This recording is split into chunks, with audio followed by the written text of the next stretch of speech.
Selamat datang ke channel Syafiq Ahmad. Channel ini berkongsikan ceramah agama daripada penceramah-penceramah yang tidak asing lagi untuk tujuan pembelajaran semata-mata. Channel ini juga akan membincangkan serta menghuraikan ceramah dan ilmu yang disampaikan supaya senang difahami oleh semua lapisan masyarakat. Perkongsian kali ini bertajuk tanda-tanda seseorang itu adalah ahli neraka seperti mana yang akan disampaikan oleh Ustaz Wadi Anwar. Dengan demikian, marilah sama-sama kita mendengar penjelasan dan huraian Ustaz Wadi Anwar berkaitan dengan hal ini. Perkongsian dari channel Syafiq Ahmad ini adalah untuk tujuan pembelajaran dan pendidikan semata-mata dan tidak berkait dengan sesiapa sama ada yang masih hidup atau yang telah meninggal dunia.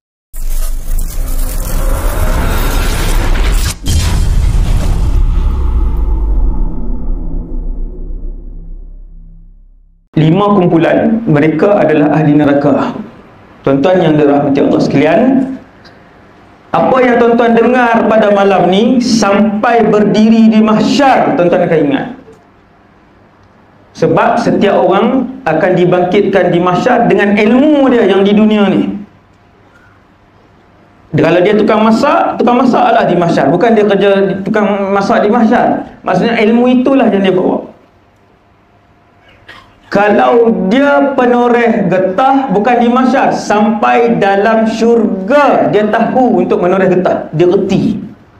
Kan dulu saya pernah cerita, dulu tu di mana saya tak tahu, saya rasa di sini. Sebab ni kali ke-6 syurga dah ada tajuk syurga.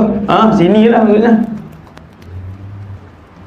Ada satu orang ahli syurga, tukang kebun, pekebun, petani. Seorang ahli syurga petani, dan dia minta dengan Allah untuk bertani, bercucuk tanam. Allah izinkan dia. Faham tuan? Maksudnya maklumat yang tuan-tuan dengar pada malam ni sampai di mahsyar, sampai dalam syurga. Tuan-tuan kan ingat, ni budak tu dulu cerita ni. Budak tu saya lah. Nombor satu, Nabi sebut antara tanda orang itu ahli neraka. Antara tanda orang itu ahli neraka, ini saya sebut 5 kumpulan je, ialah apabila dia mengambil buku keputusan, buku amalannya dengan tangan kiri. Confirm ahli neraka. Kalau dia angkat tangan kanan dia, ustaz, malaikat kepak tangan dia, buang. Yang ini disebutkan oleh Ibnu Abbas ketika mentafsirkan ayat fa amma man utiya kitabahu wara'a dhahrih, qala Ibnu Abbas fi man madda yadahu al-yumna, tu bahasa Arab tu, fa khala'ahu malakun. Ada orang dia ahli neraka, kemudian dia nak ambil dengan tangan kanan dia, malaikat pegang, malaikat rentak, putus tangan dia kanan tu. Itu riwayat daripada Ibnu Abbas. Apabila tuan-tuan yang dirahmati Allah sekalian, wal'iyadzubillah, kalau di mahsyar nanti, setelah ditimbang, tangan kiri kita pun angkat dan kita pun pegang buku amalan itu, maka ketahuilah ketika itu kita adalah ahli neraka. Wal'iyadzubillah. Satu, ambil dengan tangan kiri ataupun ambil dari arah belakang. Ini nombor satu. Itu ahli neraka. Ingatlah tuan. Subhanallah. Ahli neraka dengan tangan kiri ataupun daripada arah belakang. Ada ulama tafsir sebut arah belakang tu macam ni lah. Letak tangan di sini, kemudian duduk sini. Okay. Satu lagi riwayat, saya tak ingat, Qatadah, Imam Qatadah, tak silap saya, ambil dari arah belakang itu, dilubangkan dadanya.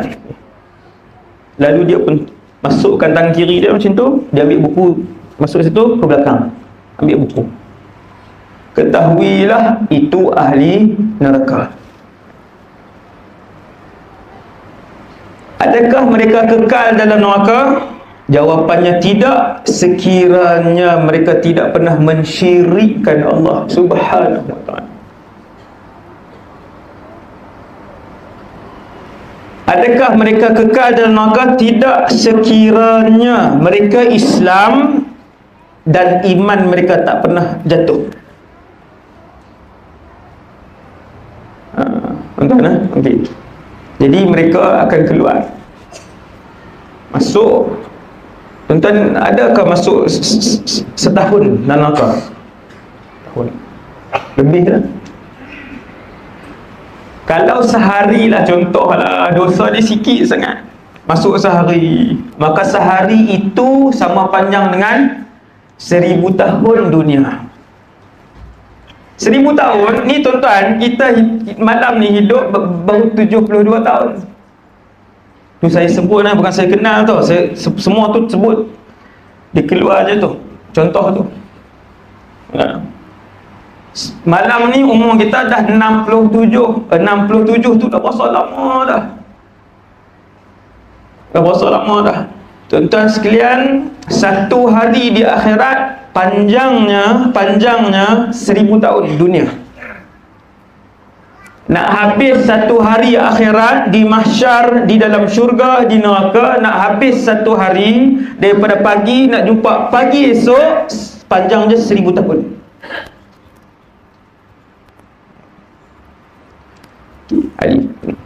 Ahli neraka yang pertama. Ahli neraka yang kedua,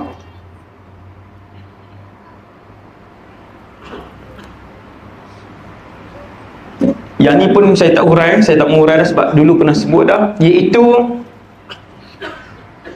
mereka yang solat 5 waktu tak tinggal, puasa Ramadan tak tinggal, zakat tak tinggal, tapi ahli neraka. Nabi sebut kumpulan ni kumpulan muflis.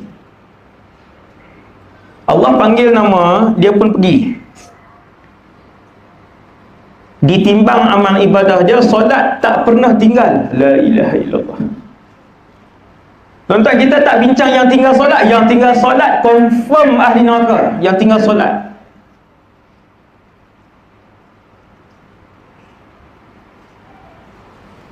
Nabi sebut kumpulan yang kedua ni, tak tinggal solat, tak tinggal zakat, tak tinggal puasa Ramadan, tapi ahli neraka. Panggil, dia pun datang ke depan, timbang amalan dia, dia pun tengok amalan dia, dia pun seronok. Sebab amalan dia memang diterima, amalan dia ikhlas kerana Allah. Solat, zakat, haji, umrah, puasa, semua dia buat kerana Allah, diterima. Apabila ditimbang menjadi pahala yang dilihat oleh dia, dia pun tengok banyak. Tetapi dia banyak dosa dengan orang.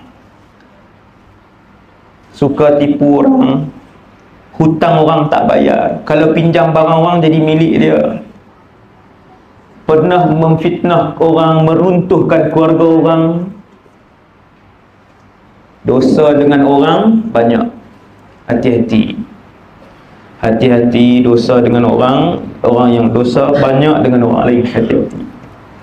Habis pahala dia. Kata Rasulullah, apabila diberikan pahalanya kepada orang yang dia buat salah sehingga habis pahalanya, lalu malaikat bertanya, ya Allah, sudah habis pahalanya, tetapi masih ramai yang menuntut kepadanya.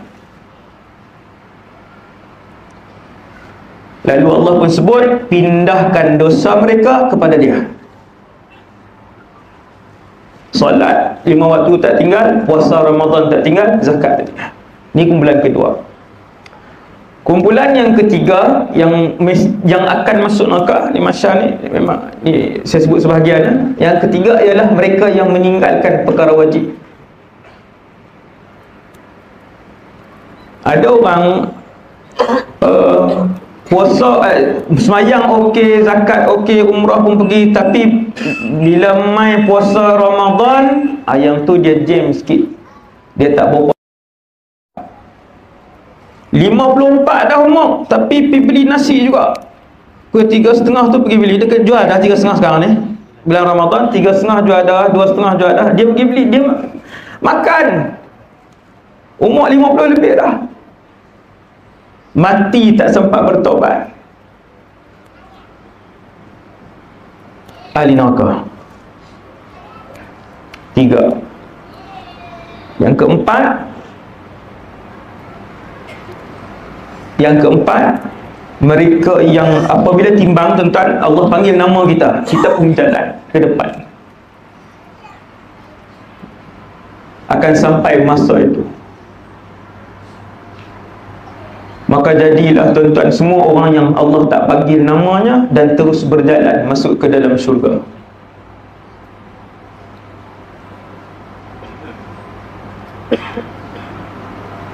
Umat Nabi Muhammad sahaja.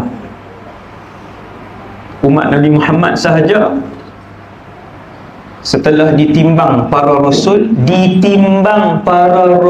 termasuk rasul ulul azmi dipanggil dan ditimbang. Habis rasul-rasul ni dipanggil dan ditimbang, Allah pun sebut, wahai Muhammad, bawa umat kamu yang masuk syurga tanpa ditimbang. Tak panggil nama. Allah Akbar. Yang ni V 10 kali IP. Satu. Kumpulan yang keempat yang ahli neraka ialah bila dipanggil nama dia kemudian ditimbang.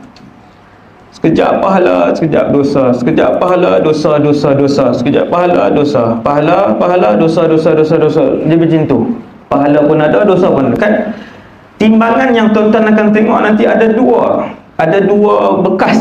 Satu untuk mengisi ibadat, satu untuk mengisi maksiat.